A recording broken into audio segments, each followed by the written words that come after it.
In this video, I'll show you how to log out of your Robinhood account. First, open the Robinhood app and go to your account section by tapping the person icon. From there, open the menu and go into Settings. Robinhood's support pages show that many account actions are managed from the Account area and the Settings menu inside the app. Now look for the Log Out or Sign Out option near the Settings area and tap it. After you confirm, you'll be signed out of the app on that device. If you're using Robinhood on the web, you can also log out from your account menu in the browser and then sign back in later when needed. Robinhood also notes that logging out and back in can help if the app is not working properly.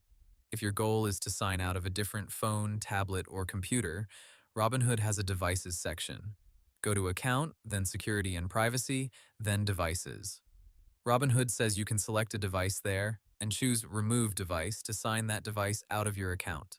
And if you think someone else may have access, don't just log out. Robinhood says you should remove unknown devices and secure or freeze the account right away if it may be compromised. Hope the tutorial was helpful. Subscribe to my channel and see you in the next video.